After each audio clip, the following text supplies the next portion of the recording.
Hi everyone, it's Maestra Julia here to give you a quick preview of what you're going to be finding in your bags that you're picking up this Thursday. So I'm going to walk you through each item, and I'm also going to give you a few tips on how to get all this stuff organized because there were a lot of papers in this bag this time. First, you're going to find a new dry erase marker. Some of your markers are still working. Other kids said that theirs were running out, so I have an extra one for you just in case.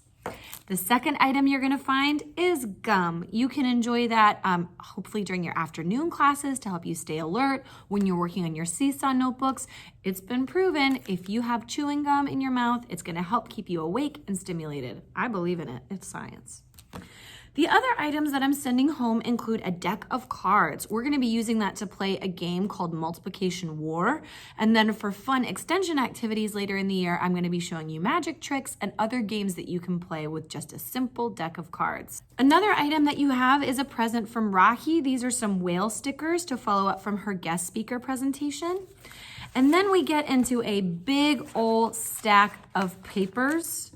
And you should each have some paper clips. I gave you 2 paper clips to help you get organized and a folder to help you get organized through all these papers. So let's go through each of these little piles.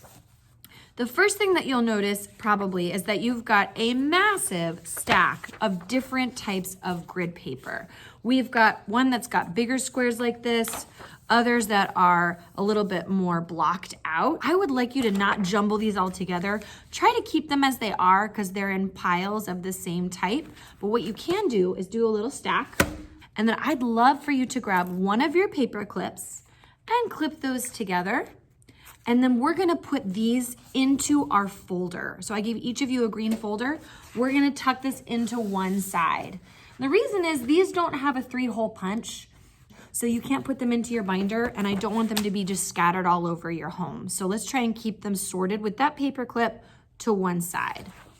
Another item that you're gonna find in your kit today is a multiplication bingo board. We're gonna play this as a whole class, and each of you has a different one. So go ahead and tuck that into your folder too on the opposite side.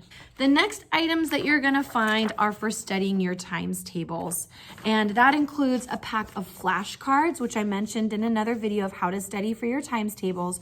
But you're gonna wanna take these, they're all stapled together. You're gonna wanna cut around the outside first, and then cut along the longest lines, and then cut out the bricks. That's a really good recommendation to make that cutting go efficiently. Now, I would love for you to keep all of these together and study whichever times table you need to study first.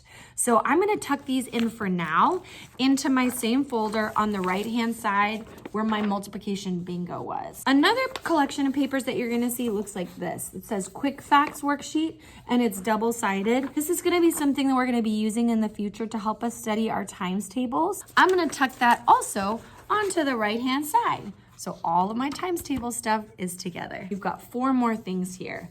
So this is all about writing, and we're gonna be talking about that, writing and reading. These are really great sentence stems that we're gonna be using for our essays and for our conversations moving forward. These are tips about commonly misspelled words and synonyms and all sorts of transition words that you can use in your writing. So I want you to keep all 3 of these packets together, or these papers. We're gonna stack them up and we're gonna put them into your binder because you've got that 3-hole punch. So we're gonna keep them all together, and you can put them right at the front of your binder. The last thing you got is gonna be a collection of papers that we're gonna be using to play math games coming up. You could simply tuck them onto the right side of your folder, so you've got all your math papers in one place.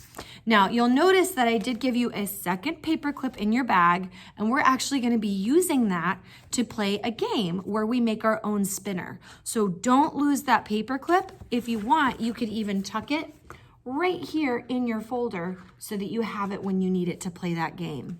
So again, all the grid paper on one side, all of my times table stuff on the other side, including my paper clip, and then all of my writing and reading pages I'm gonna put together at the front of my binder. I hope that helped you get a little bit more sorted, and I'll see you soon. Have a good weekend, everybody. Bye.